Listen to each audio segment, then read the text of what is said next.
Tomen asiento. Vamos a ver entonces. Si me escuchan, Nicolás.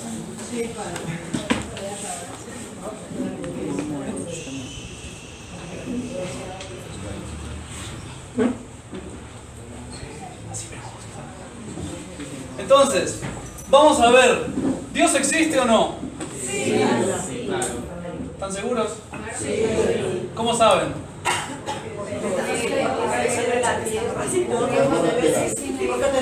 Bueno, si uno mira en el catecismo, cuando se preguntan ¿Dios existe?, la respuesta del catecismo es sí, sabemos que Dios existe porque nuestra razón nos lo demuestra y la fe nos lo confirma.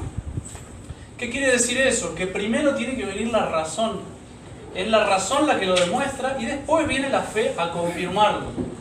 Porque si fuera irracional, si uno con la razón dijera Dios no existe, entonces la fe sería un fanatismo.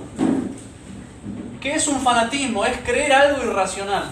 Nosotros no creemos en nada irracional y antes de creer normalmente uno se prepara, cuando un adulto se convierte, primero pone todas sus objeciones y trata de ver claramente que no hay nada irracional en su fe.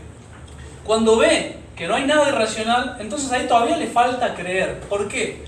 Porque nuestra razón muestra que es muy razonable creer, pero no va a demostrar todas las verdades de nuestra fe. Todavía va a quedar un montón de cosas misteriosas que sin ser irracionales están por arriba de nuestra capacidad. Como un niño que en la escuela, según su capacidad, va aprendiendo distintas cosas. Hay cosas que le superan en capacidad, como, qué sé yo, el principio de Arquímedes.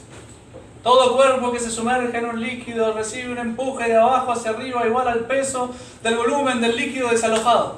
Un niño lo puede repetir como un loro, pero para entenderlo hace falta un niño bastante más grande que uno le explique qué es lo que está pasando.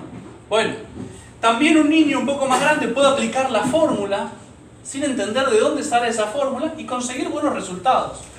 ¿Es un fanático? No, es muy razonable. ¿Por qué? Porque le está creyendo a la autoridad que sabe. Le está creyendo a la autoridad que sabe y el profesor de matemática, que dedicó 20 años a estudiar matemática, le dice sí, o el profesor de física le dice mire, esto es así, aplica esta fórmula y funciona. Y no es un tonto por creerle al que sabe. Es uno de los modos de adquirir ciencia, la fe. Pero antes de creerle a alguien, me tengo que asegurar de que realmente sea una autoridad en la materia. Sea alguien que realmente sabe. Bueno. Entonces, lo que vamos a hacer ahora es entrar con la razón a darnos cuenta de que hay muchas maneras de mostrar que Dios existe. Sin embargo, aunque hay muchas vías, dice Santo Tomás, caminos que conducen a eso, sin embargo, todos tienen un mismo fundamento, que es lo que se llama el principio de causalidad. Que lo vamos a enunciar de modo muy sencillo, para no complicar las cosas, en dos pequeñas frases. La primera frase es que nadie da lo que no tiene. Nadie da lo que no tiene. Si yo quiero comprar algo, tengo que tener o dinero o algo equivalente a ese dinero. Algo que se pueda intercambiar por dinero, que se pueda hacer un trueque. Yo no puedo pagarle a nadie si no tengo plata. Yo no puedo calentar algo si no tengo calor o algo equivalente al calor. ¿Qué es lo que le llama la atención a Moisés cuando ve una zarza ardiendo? Dice, bueno, hay un efecto ahí que no es normal. ¿Cuál es la causa de que esa zarza arda y arda y arda y arda y nunca se consuma? Eso no es normal. Ese efecto está antinatural de alguna manera. ¿Quién está haciendo que esa zarza arda y nunca se consuma? Bien, ¿qué es lo que quiero señalar con eso? Que si hay un efecto, es el segundo principio, si hay un efecto, tiene que haber una causa proporcionada a ese efecto. Si yo veo, como le digo, la zarza ardiendo y no se consume nunca, pues yo tengo que sospechar que hay una causa que está haciendo que eso no se consuma. Una cosa es entender cómo ocurre eso, pero otra cosa es saber, mire, esto no ocurre con las causas normales, tiene que haber una causa más grande. ¿Sí? Entonces, esto lo vamos a ir aplicando, cuando lo vayamos aplicando lo van a entender mejor. Por ahora simplemente quédense con que nadie da lo que no tiene. Y si hay un efecto, tiene que haber una causa proporcionada a ese efecto. Bueno, eso, la fe dice, para ir un poquito a la introducción, que los paganos, dice San Pablo, son inexcusables porque desconocieron al Dios verdadero y rindieron culto a los falsos dioses. Que diga que son inexcusables significa que tenían la obligación de conocer al Dios verdadero y tenían los medios para hacerlo con su razón. De hecho, en otra epístola, en la epístola de los Romanos, San Pablo dice: lo invisible de Dios se hace comprensible y visible por lo creado. Entonces, este es el trabajo grande que vamos a hacer, es agarrar lo creado y a partir de eso tratar de conocer a Dios. Vamos a mirar el efecto para tratar de conocer a la causa. Vamos a tratar de mirar el cuadro pintado para conocer al artista que lo pintó. Vamos a tratar de mirar el reloj para darnos cuenta que tiene que haber un relojero con determinadas capacidades, porque ese reloj está muy bien hecho. Básicamente ese es el fundamento de toda la demostración de la existencia de Dios, que se puede hacer por varios caminos. Pero el fundamento que es, miramos el efecto y nos elevamos hasta la causa que es Dios. Si el efecto tiene tal cosa, la causa tiene que tenerlo. Si el efecto existe, la causa tiene que existir, porque no existiría un efecto sin causa. En fin, vamos a ir viéndolo un poquito más. Santo Tomás, antes de Santo Tomás es interesante señalar que Platón y Aristóteles, con su pura razón, llegaron a la conclusión de que existe un Dios y un Dios único. Y es súper interesante que hayan dicho eso, porque estaban viviendo en medio de la idolatría de lo que es los dioses griegos y demás. Ellos con la pura razón llegan a decir: no, existe un Dios y ese Dios es único y es perfecto, etc. Y dan varios detalles. De hecho, Platón dice: vosotros deducís que yo tengo un alma inteligente porque observáis orden en mis palabras y acciones. Pues si una persona habla muy ordenadamente y se comporta ordenadamente, pues uno dice, pues es una persona inteligente. Uno juzga la inteligencia por lo que ve afuera. Pues así, dice Platón, concluid, contemplando el orden que reina en el universo, que existe también un ser soberanamente inteligente, que existe un Dios. No sé si escucharon hablar de Voltaire. Voltaire fue uno de los precursores de las revoluciones modernas. Directo a atacar a la iglesia siempre iba.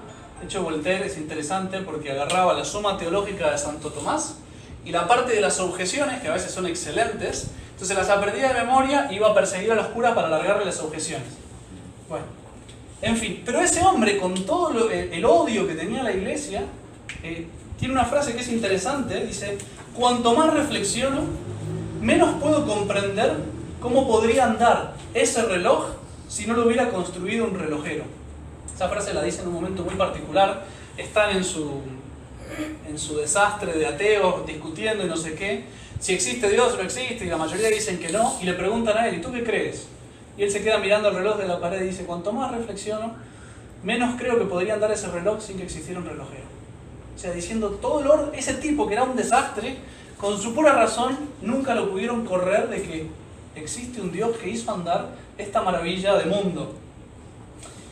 Y es interesante que entre los grandes científicos ha habido muchísimos, incluso hoy día, que defienden la existencia de Dios como algo no solo sentimental, sino científico. Newton, por ejemplo, ¿has escuchado hablar de Newton? Fuerza de gravedad, etc. Bueno, Newton defendía la existencia de Dios. Hoy en día hay un científico argentino que ustedes conocen cómo funciona el sistema la fama de un científico depende de la tesis doctoral o de las publicaciones que tiene, cuántas veces es citado por otros. Eso es lo que le da más autoridad a un científico hoy en día. Este hombre tiene el paper, el trabajo científico más citado de la historia de la física, que se llama Baldacena, creo que se llama el científico, es un físico, y él abiertamente dice que Dios tiene que existir. O sea, Dios existe. Entonces, el mito de que la ciencia ataca la existencia de Dios, digamos, la ciencia propiamente no la ataca porque la razón realmente honesta termina descubriendo a Dios. Cuando la ataca es porque hay una falta de honestidad. Entonces vamos a ver un poquito más ese asunto, o hay una ignorancia, digamos, que no termina siendo científica, termina siendo parte de la miseria humana. Bueno, Santo Tomás dice que hay 5 caminos para demostrar la existencia de Dios, las 5 vías de Santo Tomás. De las 5 vías de Santo Tomás hay 3 que son un poquito más fáciles de explicar. Él dice, la primera por el movimiento, no me voy a meter en esa, voy a explicar las 3 más fáciles. La segunda es de la causa eficiente, que yo la voy a llamar muy sencillamente el huevo y la gallina, la voy a explicar un poquito a continuación. La tercera, que tampoco la voy a explicar, es de lo contingente y lo necesario, no importa. La cuarta es grados de perfección, que a mí me gusta llamarla la escalera de la perfección, bueno, en fin. Y la última es la finalidad, el principio de finalidad. Vamos a tratar de explicar de modo sencillo, no pretendan que voy a hacer una demostración absoluta, pero les voy a mostrar qué razonable es pensar esas 3 cosas, cómo concluir a partir de estas 3 cosas que Dios existe. Y después voy a decir unas palabras, en particular de la evolución, que es hoy en día la gran objeción contra la existencia de Dios. Entonces, voy a comentar algunas cosas y le voy a recomendar alguna bibliografía. Entonces, empezando por el huevo y la gallina, dicen que Don Bosco una vez se había subido, creo que era una diligencia de esas antiguas, con caballos y todo, y se subió un ateo con él, era como el bus de la época, se sube un ateo con él, y Don Bosco, que era muy humilde, pues lo escucha hablar y el ateo empieza a hacer una defensa de que Dios no existe, esto y lo otro, y no sé qué, no sé cuánto. Y entonces Don Bosco lo deja hablar, lo deja hablar, lo deja hablar, lo deja hablar, y cuando el hombre le dice, bueno, ¿usted qué piensa de esto? Mire, buen hombre, yo le hago una sola pregunta. ¿Qué vino antes? ¿El huevo o la gallina? Ah, pues la gallina, por supuesto. ¿Y alguna vez usted ha visto una gallina que no haya salido de un huevo? Ah, pues si lo dice así, claro, el huevo primero. ¿Y usted alguna vez ha visto un huevo que no salga de una gallina? Ah, pues sí. Con eso lo dejó totalmente callado y pensando, ni siquiera le habló más, lo dejó ahí. Esa argumentación, ¿qué es lo que quiere señalar? Digamos, a Dios le da lo mismo crear un huevo o una gallina. Pero nosotros, nuestra experiencia, incluso la ciencia, realmente la ciencia demuestra que no hay posibilidad que de una gallina no salga un huevo y de un huevo no salga una gallina. Y eso es tan evidente en todas las generaciones y en toda la historia de la humanidad que los mentirosos de la evolución se ven necesario poner millones y millones de años para que nadie lo haya visto nunca y simplemente se lo están inventando ellos. Y de hecho, todos los estudios sobre las especies biológicos demuestran que las variaciones en las especies nunca salen del marco propio de una especie. Voy a hablar un poquito más de eso cuando hable de la evolución y les voy a explicar un poco más. Pero básicamente, si de una gallina solo puede salir un huevo y de un huevo solo puede salir una gallina, pues algo que hay que descartar en primer lugar es que haya una serie infinita de huevos y de gallinas. Ah, bueno, pero no importa cuál es el primero. Siempre hubo un huevo y una gallina antes. Dicho de una manera distinta, para que vean lo irracional que es eso. Imagínense en que nadie tiene plata. Y entonces uno le va y le pide plata al otro. Dice, bueno, pero yo le voy a pedir a él. Bueno, pero él le va a pedir al otro. Y él le va a pedir plata al otro. Si no hay nadie que ponga realmente la plata, nunca me va a llegar. Nunca me va a llegar. Hace falta una primera gallina que haya puesto el primer huevo. Y a partir de ahí empieza la existencia de la otra gallina y esta va a tener un hijo que es el huevo y ese huevo va a tener un hijo y así, así, así. ¿Qué significa eso? Como no puede haber una serie infinita de huevos y de gallinas, y la experiencia nos muestra que solo sale una gallina de un huevo y un huevo solo sale de una gallina, es necesario que Dios haya creado o el primer huevo o la primera gallina. ¿Sí? Porque el mito de la evolución, de que eso viene de la nada, va contra el principio de causalidad. Nadie da lo que no tiene. ¿Por qué una gallina puede poner un huevo? Porque tiene la capacidad en la naturaleza de poner ese huevo. Porque Dios le dio a la gallina la capacidad de poner ese huevo y de transmitir la vida. Incluso en los hombres, pues hace falta llegar a un desarrollo de madurez y de perfección para poder tener hijos. No se pueden tener antes de la pubertad. ¿Por qué? Porque justamente falta esa perfección que se necesita dar lo que uno tiene. Y no cualquiera que tiene algo lo puede dar. Hace falta tenerlo de un modo medio con cierta perfección, con cierta plenitud para poder transmitirlo. Entonces, algo menos perfecto que una gallina no hubiera podido poner nunca un huevo o no hubiera podido transformarse nunca en una gallina. ¿De dónde está saliendo esa perfección? ¿Quién está poniendo la plata? ¿Quién está poniendo la plata? Hace falta que en algún momento Dios haya creado un huevo o una gallina. Bueno, nosotros por la fe sabemos que Dios crea la gallina y el gallo y los larga. Porque además, esa es otra de las cosas de la evolución. Tienen que haber evolucionado al mismo tiempo la gallina y el gallo. Y si tardan 1000 millones de años, si es una cuestión de azar, pues imagínense para que salgan dos al mismo tiempo y coincidan y se conozcan en la misma parte de la Tierra y se quieran, porque además evolucionan los dos y de repente la gallina mira al gallo y se va para el otro lado y nos quedamos sin huevo. Sí. Fíjense la cantidad infinita de azar, suponiendo que la evolución funciona, a que eso se dé. Es ridículo. O evoluciona un huevo y sale una gallina y no hay gallo y se muere y se acabó la especie.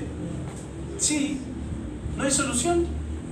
No hay solución. O Dios crea el huevo y la gallina, las dos cosas, o crea dos huevos, uno macho y uno hembra y se cruzan. Para que eso funcione, repito, hace falta la intervención de un ser creador que les dio esa capacidad. ¿Sí? Y repito, eso va primero con la experiencia de cada uno, que todo el mundo sabe que las especies se mantienen dentro de su rubro, digamos así. Sí, uno sabe que un perro con una vaca no se cruza. Los perros entre sí, por más distintos que sean, pues mantienen dentro de una misma especie. Y si se cruzan, pues ahí salen perritos y saldrán distintos de acuerdo a que el hocico largo, más corto, el color o lo que sea. Pero son perros y es una especie perro. No salen de esa especie. Y los que salen con fallas, con variaciones, normalmente son los fracasados. No sé si me explico. El tigre blanco no es propiamente una especie. Si ustedes van a un zoológico y ven un tigre blanco, es hermoso, se ve bellísimo. El tigre blanco es un fracaso. ¿Por qué? Porque normalmente el color que tiene un tigre de marrón y negro le sirve para camuflarse con el paisaje y que no lo descubran cuando va a cazar. El tigre blanco es un llamado de emergencia, un montón de kilómetros, no, pero muchos metros, que le permite a la especie escapar. Y te lo dice el History Channel o el National no sé qué, el Animal Planet, eso. Te dice, no, los tigres blancos siempre mueren. Bueno, normalmente las variaciones que se dan en la naturaleza son deformaciones de la naturaleza. Y lo que es peor, ocurren en la menor cantidad de casos y son generalmente un fracaso. Son generalmente un fracaso porque son lo que se llama, en lenguaje tradicional, monstruos de la naturaleza, es decir, deformaciones. Bueno, eso es, ya digo, muy sencillo, habría que demostrar muchas cosas, pero básicamente uno con eso ve un razonamiento muy fundado de que hace falta la intervención de Dios. Cuanto más en aquellas especies, porque yo sé que una gallina, ¿cómo se llama? Un huevo necesita una gallina y un gallo. Pero hay especies que requieren un montón de cosas, incluso desde los vegetales. Hay vegetales que para reproducirse necesitan animales. ¿Cómo se entiende eso? Desde el proceso de evolución, que viene lo menos perfecto a lo más perfecto. Si para reproducirse esa planta necesita que exista un animal. El animal para existir necesita el vegetal.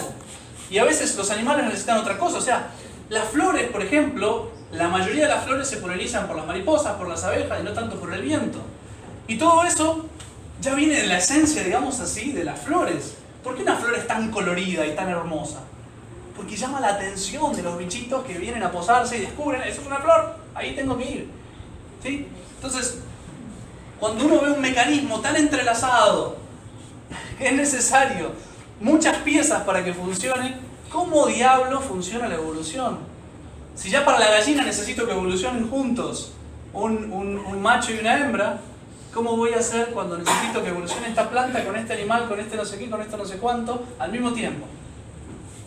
Ya, no existirían esas cosas si fuera simplemente por eso. El azar es absurdo. Digamos, el azar existe, pero darle al azar, de hecho lo que hace la evolución es darle al azar todo el poder de Dios. O sea, el azar es el responsable de que exista todo lo que existe, y tan ordenado, y tan famoso, y tan perfecto. Vamos a explicar un poquito más el segundo principio que tiene la evolución, que es propiamente la selección natural, ¿no es cierto? Pero bueno, por ahora no quiero preguntas, porque si no voy a durar un poco más de lo que tengo planeado.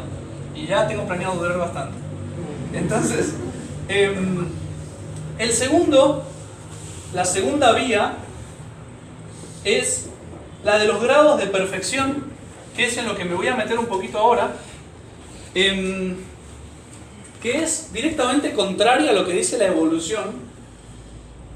De hecho, los grados de perfección, ¿qué dice? Cuando yo voy viendo las distintas perfecciones y cada vez más grande y cada vez más grande, y yo tengo bien presente que nadie da lo que lo tiene, esa escalera de, no sé, por ejemplo, tengo los minerales, después tengo los vegetales, después tengo los animales más básicos, no sé, una bacteria, que es un ser vivo ya como medio animal, digamos así, después tengo los insectos, después tengo, no sé, qué sé yo, animales para resumir, y finalmente tengo el hombre. Y a cada uno de esos escalones veo que tiene una perfección que no tiene la anterior, porque el hombre tiene una inteligencia que no tienen los animales. Los animales tienen la capacidad de moverse a sí mismos y de entender y de interactuar con el entorno que no tienen los vegetales. Los vegetales simplemente tienen una vida que no tienen los minerales. Y los minerales pues no tienen de quién gozarse porque ellos son los humanos. Se gozan de la nada, tienen algo más que la nada. Esa escalera de perfecciones me tendría que hacer mirar hacia arriba de uno que tiene todas esas perfecciones y las va comunicando. Porque yo no puedo creer que los vegetales salieron de los animales si los animales necesitan a los vegetales para vivir. Yo no puedo creer que los animales salieron de los hombres si los hombres en general se alimentan de los animales, y además no veo que los hombres tengan la capacidad de producir animales o que los animales tengan la capacidad de producir vegetales. Los vegetales pueden producir minerales en la medida en que cuando se desarman, se descomponen, quedan en eso, pero los necesitan para vivir, o sea que evidentemente no los produjeron ellos los consumen. Entonces, yo no veo en esa escalera nadie que sea capaz de causar al otro, simplemente teniendo en cuenta que nadie da lo que no tiene. O sea, incluso lo que tengo, yo tengo una inteligencia que no le puedo compartir a mi animal, a mi perrito. Yo lo que puedo hacer es entrenarlo para que responda un poco, pero no le voy a dar mi inteligencia. No voy a poder tener una charla y sentarme a tomar un café con mi perro. Ay, sí, porque no sé qué, no, porque los otros perros me tienen mordiendo la cola y... No, un perro no va a tener esa inteligencia de sentarse a charlar porque no la tiene, y yo no se la puedo compartir porque no la tengo de modo tan perfecto. ¿Quién se la compartió? Es necesario mirar hacia arriba de esa escalera y a Dios, que a manos llenas distribuyó sus dones de distinta manera, y lo distribuyó a propósito de distinta manera para que nosotros empezáramos a hacer así y termináramos mirando hacia arriba. Esas perfecciones cada vez más grandes que uno va viendo, me tienen que hacer mirar a Dios, al dueño, al que tiene que tener esas perfecciones para poder comunicarlas. Nosotros sabemos que el mundo no existe desde siempre. Es más, los científicos te vienen y te dicen, no, el mundo tiene tantos millones de años. El Sol tiene, qué sé yo, no sé cómo es, pero 2000 millones de años. Bueno, ¿y de dónde salió antes? No, y tal planeta y tal otro. Y todos te pueden dar una fecha más o menos de cuándo empezó a existir. Bueno, ¿y de dónde salió todo eso si nadie da lo que no tiene? Alguien tiene que tener todas esas perfecciones adentro para poder desparramarlas, para poder darlas. O sea, este principio de nadie da lo que lo tiene es fundamental y es básico. O sea, tiene unas consecuencias impresionantes y es algo muy, muy sencillo que tenemos de experiencia diaria constante. ¿Sí?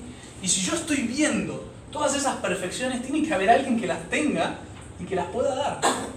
Uno podría decir, bueno, con eso no voy a deducir un solo Dios, podría haber varios dioses. Bueno, los paganos por lo menos llegaron a la conclusión de que había un Dios de la tierra, un Dios de no sé qué, porque nadie puede producir la tierra, nadie puede producir ese vegetal, nadie puede producir un animal. Bueno, por lo menos se dieron cuenta que había algún ser superior que hacía eso.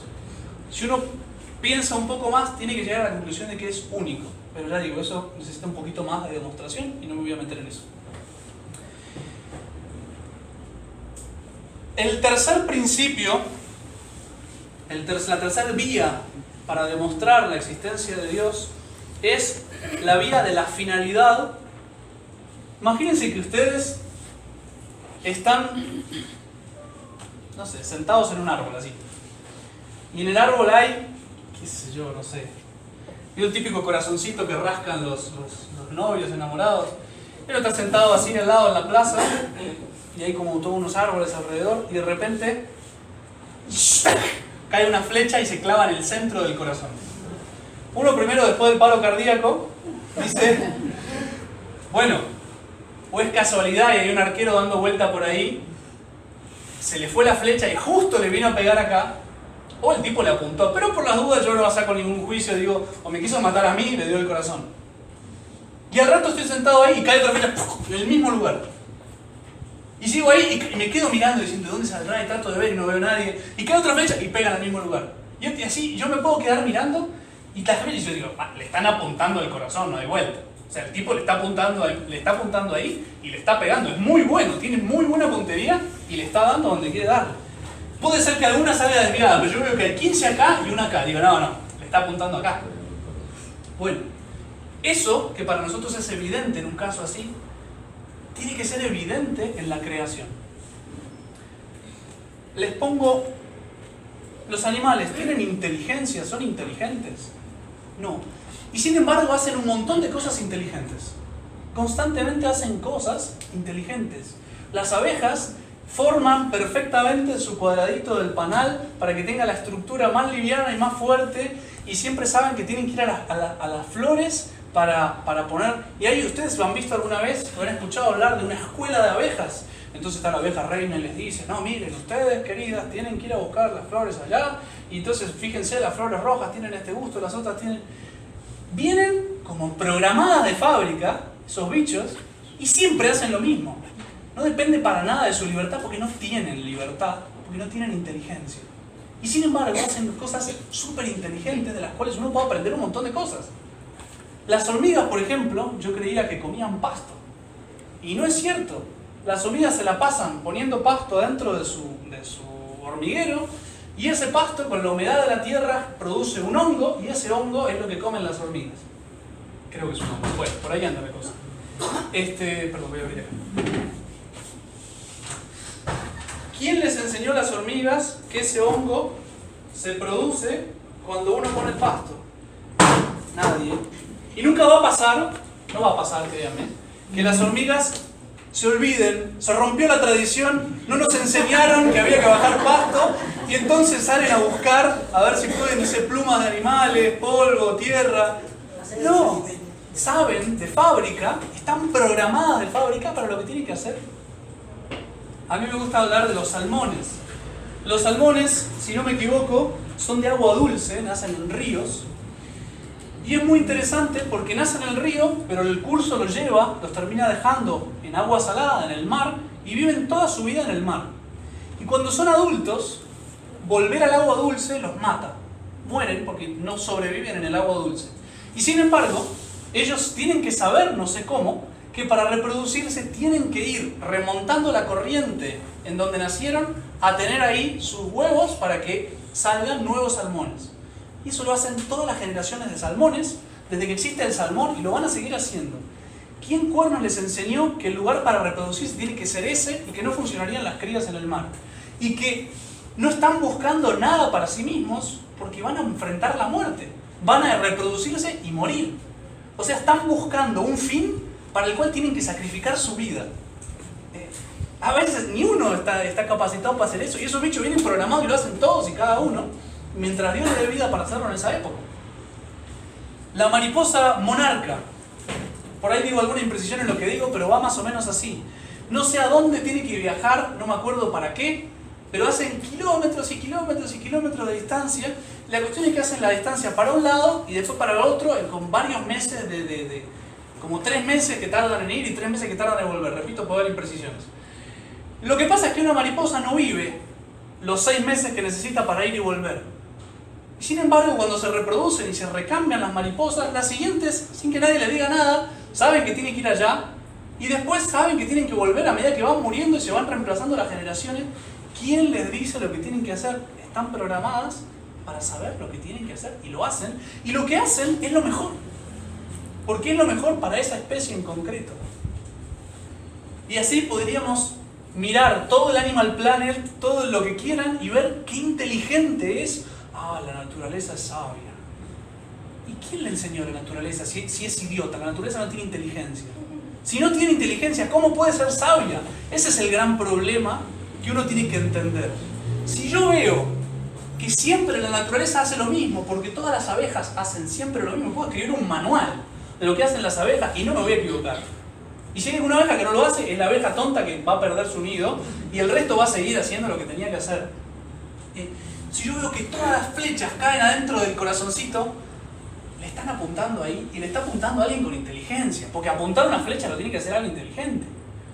Me han puesto que todas las especies persigan un fin de modo ciego, por programación, persiguen un fin y ponen el mejor medio. ¿Cómo puede ser que sean tan inteligentes, digamos así, seres que no son inteligentes? ¿Cómo pueden perseguir tan inteligentemente un fin si no tienen inteligencia? La respuesta sencilla es que Dios las programó. Y eso es lo que llamamos instintos. Todo científico les va a decir, no, que el animal por instinto hace esto, que el hombre por instinto hace esto, que cuando tiene calor el hombre suda y el sudor con el viento baja la temperatura. ¡Oh, qué bien! ¡Qué inteligente que es el hombre! Bueno, eso se le dio solo, no lo piensa. Todo lo que hace la digestión, todo lo que hacen las células, ¿quién les enseñó a las células a hacer eso? Yo no. Ya lo hacían desde la panza de mi mamá y no puedo evitar que lo hagan. Y siempre hacen lo mejor. Y cuando empiezan a andar mal, que empezamos a evolucionar, en general los médicos le dicen cáncer. Que las células empiezan a hacer lo que quieren, mi hijo le quedan pocos meses de vida y va a tener un problema. O muchos, no sé. Pero normalmente es un problema que uno se da cuenta que no va a perseguir el mismo fin. Y eso no ocurre en la mayoría de los casos. La mayoría de las flechas dan acá y alguna que da acá dice, bueno, esa salió mal. Pero realmente a donde quieren dar es acá y es muy inteligente que quieran dar ahí. Ese argumento es muy fuerte y de hecho ha hecho a varios de los atacantes de la iglesia agachar la cabeza y decir, sí, que seres que no tienen inteligencia persigan un fin, porque eso es propio de la inteligencia, buscar un fin y ordenar medios a un fin, eso es propio de la inteligencia, solo alguien inteligente lo puede hacer. Que alguien que no tiene inteligencia haga eso, ya. Y cuando uno ve todo el orden, claro, porque uno está mirando una especie en particular, pero si uno ve todo el orden de las especies, no sé, el ciclo del agua, o sea, toda la vida que hay en la Tierra depende del ciclo del agua. El ciclo del agua, que el sol la calienta, se evapora, cae en las montañas, eso es un modo fantástico de purificar el agua.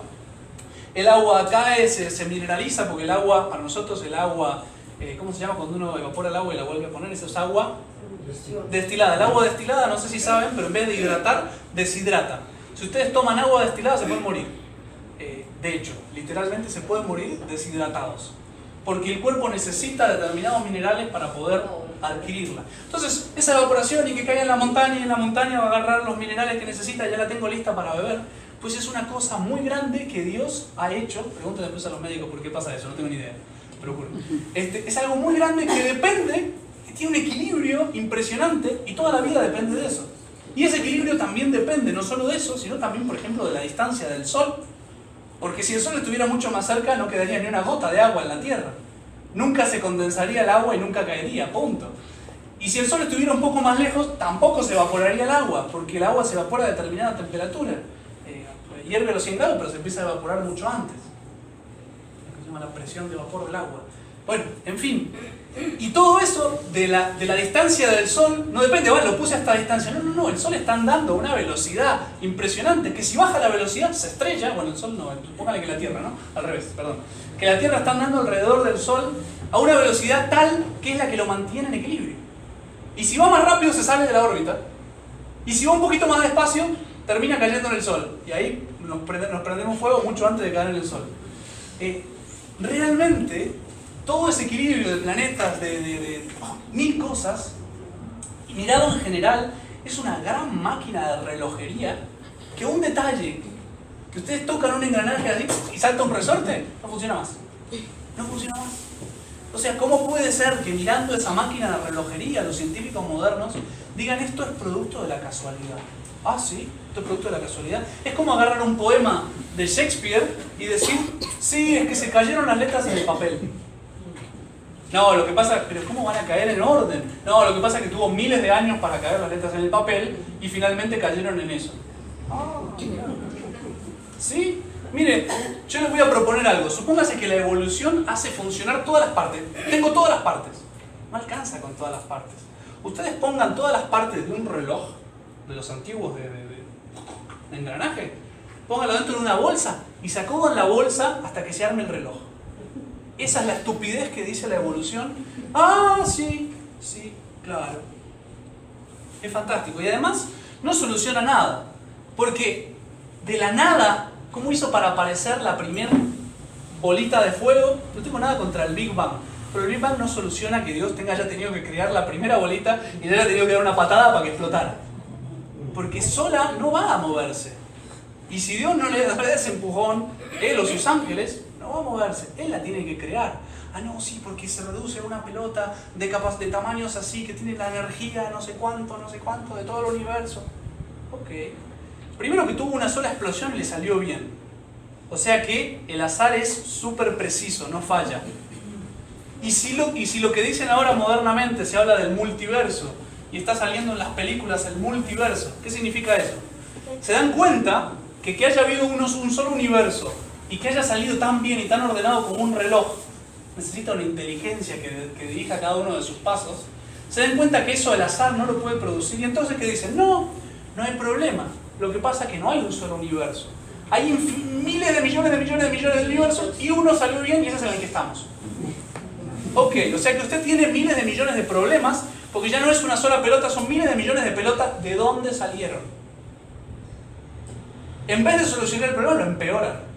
Porque ahora necesita una causa capaz de poner miles de millones de pelotas, ¡pum!, a que funcionen y exploten y provocan universos. En fin. Realmente, lo que dice la evolución va directamente contra el principio de causalidad más básico. La nada resulta siendo la creadora de todo. Sí, porque vino de la nada. Cada especie imperfecta es la creadora de la perfecta. ¿Y dónde lo sacó? La evolución tiene un principio que se llama de selección natural, que es algo real y que existe, pero ella lo desencaja de los límites de lo que puede suceder. ¿Qué es? De hecho, Darwin dicen que fue a visitar unas islas, no me acuerdo dónde son. Las Galápagos. Y en las Islas Galápagos estaban los pinzones que sobrevivían porque había, no me acuerdo qué semilla, que solo los pinzones con el pico largo podían romper y entonces alimentarse. Y él decía, seguramente cuando llegaron los pinzones aquí, había alguno con pico largo y alguno con pico corto. Y el de pico largo logró alimentarse de esa semilla, que es el único alimento que hay en esta parte de la isla, y el de pico corto se murió de hambre. O fue robando lo que podía, pero terminó muriendo de hambre. Conclusión, se terminaron reproduciendo los pinzones de pico largo y ahora tenemos aquí la especie de pinzón pico largo, lo cual es muy razonable. ¿Cuál es el fundamento de lo que está diciendo Darwin? Hay una cuestión de azar. Algún pinzón salió con el pico más largo, eso es azar, y alguno salió con el pico más corto. ¿Por qué sobrevive el de pico largo? Porque bueno, esa función le proporciona la supervivencia por casualidad, porque ahí donde está solo se puede comer eso. Entonces, esa función que varió es la que le permite a la especie sobrevivir y por lo tanto la especie tiene esa deformación del pico largo. Ok, eso está muy bien dentro de lo que es las variaciones que se pueden dar en una especie. Dios realmente le ha fijado el límite a cada especie y no estoy metiendo la fe en un razonamiento científico, sino que los científicos han demostrado, especialmente contra la evolución, que las especies no mutan. No se produce mutación de las especies. Eso lo pueden averiguar, después les voy a pasar un poquito más de información. Sobre todo, Darwin llega a decir, todo mi sistema fracasa si me demuestran que la evolución no se pudo producir pasito a pasito. Porque para cada pasito él necesita millones de años, y esos millones de años necesitan, bueno, que se dé por azar en primer lugar, y que me proporcionen alguna ventaja para la supervivencia. Es decir, esa modificación, por ejemplo el pico largo, va a sobrevivir, ¿por qué? Porque me proporciona una ventaja para la supervivencia. Y si de repente tengo una modificación de pico corto y no me sirve para sobrevivir, lo siento, esa modificación no va a quedar. Ok, tiene que ser pasito a pasito, no pueden haber 5 cambios al mismo tiempo, porque eso no se da en la naturaleza ordenado a un fin. Eso sería suponer que alguien está dirigiendo las cosas y él dice, no, todo es azar. Perfecto. Resulta, y eso es muy interesante, científicos modernos, después les voy a pasar un video, no los voy a mostrar ahora, se los voy a dejar en el grupo, para que puedan ver un video que se llama La clave del misterio de la vida, que justamente lo que demuestra es que hay sistemas irreduciblemente complejos. Imagínense un motor. Ninguna de las piezas de un motor suelta proporciona ninguna ventaja hasta que no están todas existen y todas están ensambladas en el orden correcto. No hay manera de proporcionar la ventaja del motor, y cada día hay piezas que no sirven para nada más para estar en ese motor. Bueno, resulta que hay muchos organismos en el cuerpo. De hecho, estos científicos toman como ejemplo el flagelo bacteriano, que prácticamente es el motor fuera de borda de una lancha. Es increíble porque además tiene muchas más características que el mejor motor fuera de borda que se produce hoy en día. Por la velocidad a la que va, por la capacidad de cambiar de dirección, por muchas razones que la van a ver en el video. ¿Qué es lo que hacen ellos como razonamiento? Le dicen, mire, este motor, así, por azar, y cada una de esas piecitas proporcione, en miles de millones de años entre cada piecita, proporciona alguna ventaja, nada. Esto, o está todo, y todo me proporciona la ventaja, o no está nada. Eso significa que todo eso tiene que haber aparecido de golpe para darme una ventaja. Por lo cual, eso no se puede explicar por la evolución. Y al contrario, lo que ellos dicen es justamente este orden que existe y estas piezas que están puestas ahí me demuestran la existencia de un diseñador inteligente. Es la teoría que está realmente científica hoy en día del diseño inteligente, que los gobiernos masónicos y demás persiguen y castigan al científico que sostenga eso. Son expulsados, son echados, son cortadas sus cabezas y denigrados sus currículums como científicos. Y los acusan de religiosos, de meter a Dios en la ciencia. Y él dice, yo no estoy basándome en ningún principio religioso, dice. Pero yo no tengo la culpa de que la ciencia me demuestre que existe un Dios. Y que mi razón me haga elevarme a un Dios creador, ordenador, inteligente. O sea, ellos viendo la inteligencia que hay en el reloj dicen, tiene que haber un relojero muy bueno. Porque nuestro mejor relojero no es capaz de hacer una cosa así. O sea, yo como hombre, con toda la tecnología impresionante que hay hoy en día, no soy capaz de hacer una cosa así. Y además en el tamaño que tiene, no sabría decirles exactamente qué tamaño tiene una bacteria, pero es más chiquito que una bacteria porque es el flagelo bacteriano. Bueno, en el video van a poder ver mucho más de esa información, pero básicamente eso es lo que quería mostrarles hoy, esos 3 puntos en concreto, y aprovechar para atacar, repito, la única teoría que existe, que es realmente antifilosófica desde el primer punto de vista. O sea, está haciendo que la nada produzca el todo. Oh, genial, si no tenía nada, la nada no había nada, ¿de dónde sale? No te digo todo, te digo la primera pelota. La primera pelota. Está haciendo que una cosa sin vida produzca la vida. Si nuestra experiencia absoluta es que una vez que se va la vida no hay manera de resucitarla. O sea, la vida viene de algo vivo o no funciona. No hay manera. No hay manera. Por eso están desesperados que no se extingan las especies. Sí, ¿por qué? Porque reconocen que no se puede resucitar. Dios lo puede, pero por un milagro, no es una cuestión natural. Está rompiendo las leyes de la naturaleza. Bueno. Entonces, no sé si hay alguna pregunta. Samuel, perdón. Para deshumanizar la creación, ¿es malo? ¿Hacer qué, perdón? Deshumanizar la creación. No. Hay que entender bien el Big Bang. O sea que el Big Bang no da la razón de todo. Dios podría haber creado una primer pelota y haber puesto a sus ángeles a hacer el trabajo después de explotar eso, distribuirlo, ordenarlo, hacer que termine el sistema solar, que las cosas se enfríen en su punto. O sea, Dios podría haber hecho eso y probablemente haya hecho algo así, porque si no sería... ¿Cómo? Es que esa teoría es de un jesuita. Sí. Por eso no va contra la fe, a condición de que yo no diga que por ejemplo, de un ser sin vida aparece la vida por evolución. Porque eso es contrario al principio de causalidad. Realmente para que haya vida hace falta que Dios se meta a crear. Ni siquiera los ángeles podrían crear un ser vivo. Y decir, no sé, Señor de los Anillos, Tolkien, no sé si hay algún fanático acá. Bueno, resulta que no me acuerdo qué Dios malo se escapa por un costado y crea a los enanos. Y el otro se enoja y no sé qué. Los ángeles no podrían hacer una cosa así. Solo creación solamente lo puede hacer Dios. De hecho, los ángeles ni siquiera pueden romper las leyes naturales, solo las pueden acelerar o las pueden frenar. Pero no pueden romper la ley natural. Cuando ustedes en un exorcismo escuchar que bruja no sé qué, escupe sapos. No es que le crea los sapos en la panza.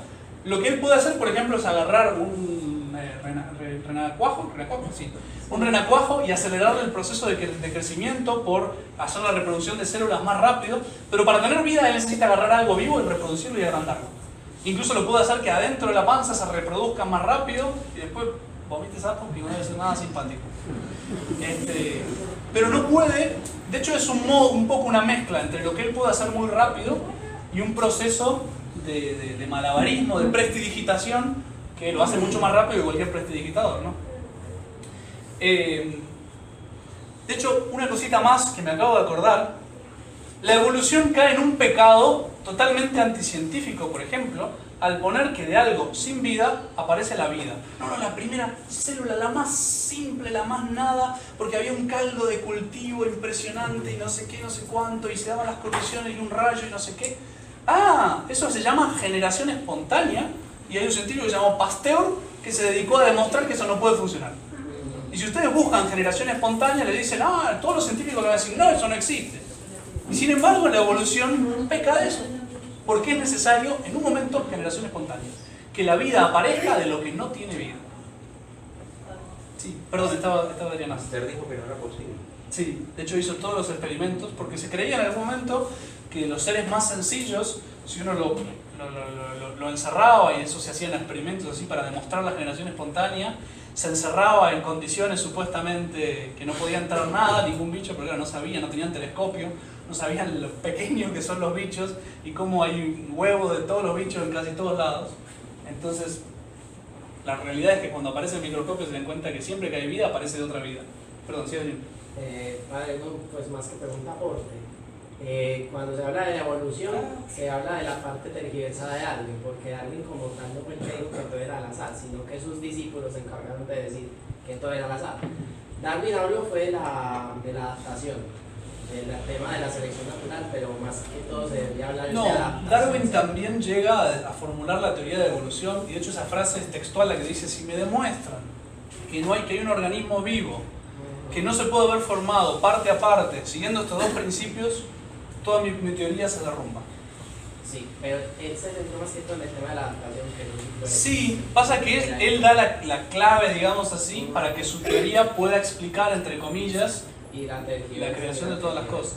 Y por supuesto, es cierto lo que dice Adrián, cuando la gente que no cree en Dios ve algo que parece demostrar que Dios no existe, se aferran a eso y lo ponen obligatorio en todos lados, que esa es la realidad hoy en día. Perdón, estaba María Los Ángeles. Sí, bueno, eso era mi gran problema en la universidad. Muchos estudiantes y muchos compañeros docentes, era esa lucha mía con los estudiantes de entender de que Dios era el creador de todo y leerlo a Génesis, ¿cierto? Pero desde la universidad le tratan a uno de meter todos los cuentos de que del Big Bang y de que la vida salió del mar, porque ellos dicen que incluso una molécula del agua del mar, o sea, cogen una porción del mar, que ahí es surgida la vida y que tiene el mismo componente químico que nuestra... De hecho, por eso están desesperados para mostrar que en los otros planetas hay agua, porque eso para ellos sería una prueba infalible de que tiene que haber vida. Que tengan los mismos componentes químicos nuestros es un poco lo mismo que yo les decía y mucho más complicado que agarrar todas las letras de la Divina Comedia del Dante sueltas, ponerlas en una bolsa, sacudir y que en algún día salga escrito el poema del Dante por azar.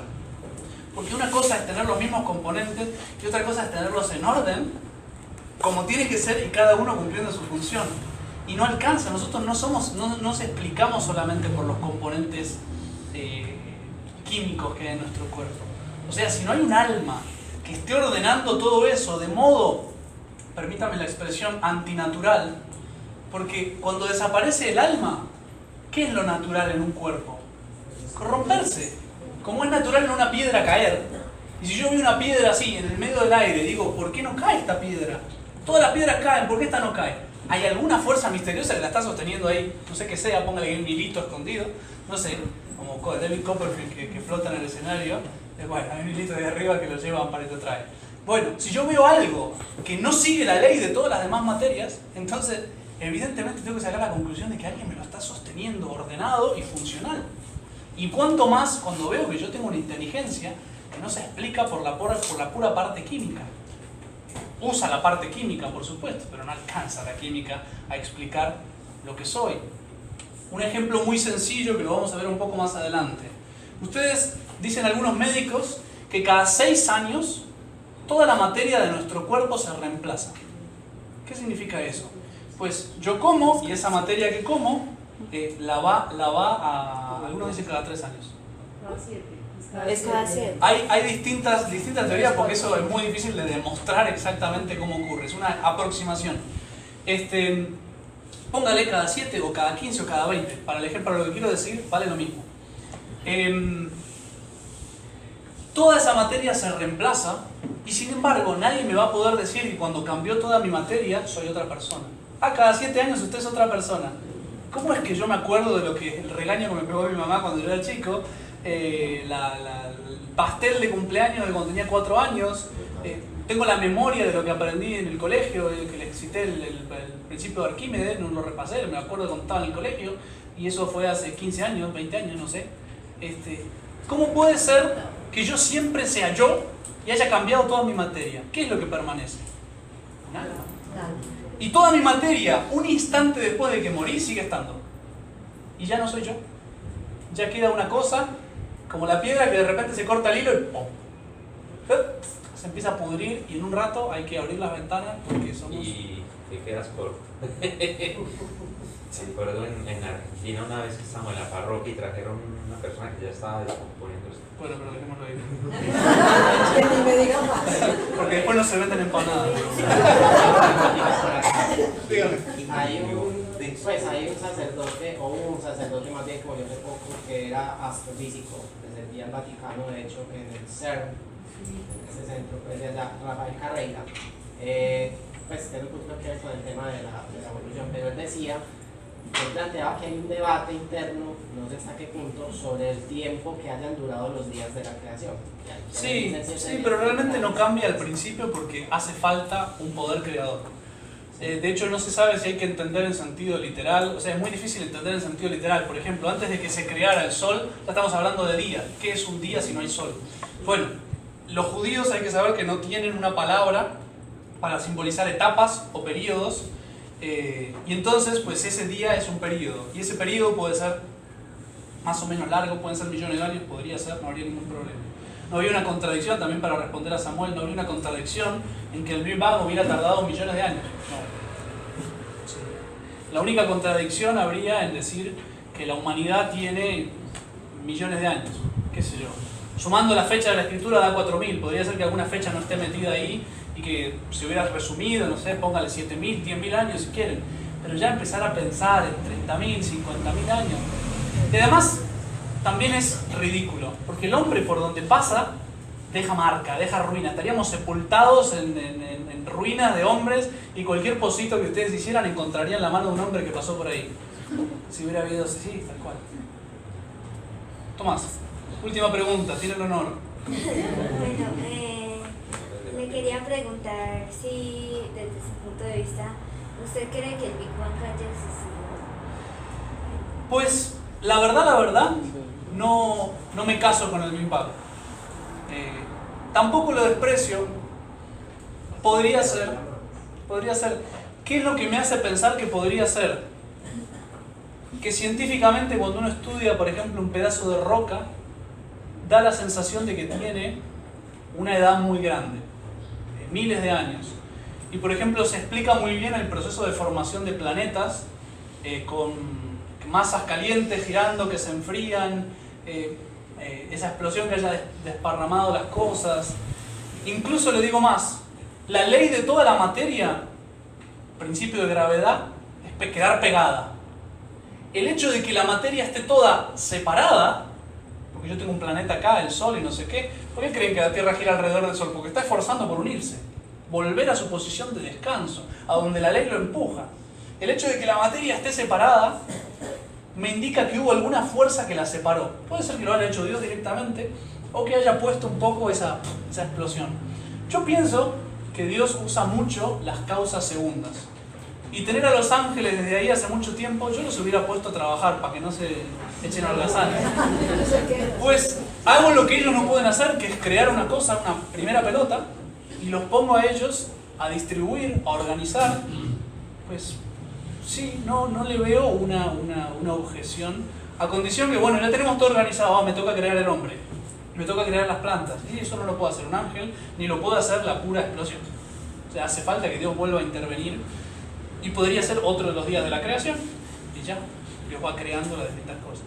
No hay, ya digo, si mañana los científicos me demuestran que eso no puede pasar, yo no me caso con la idea y vemos entonces cómo se explican las cosas. La Sagrada Escritura en eso es muy sencilla. Lo que nos toca creer es que Dios creó y punto. Pero si es una desde el punto de vista científico, es que hay una causa primera, como decía Aristóteles. Sí, tiene que haber, porque el efecto requiere una causa capaz. Perdón. Si quieren después me preguntan en privado, pero ya no quiero alargar más a los que se Padre, quieren. ¿de qué naturaleza va a ser el trabajo que vamos a hacer en el cielo? Perdón, pausa.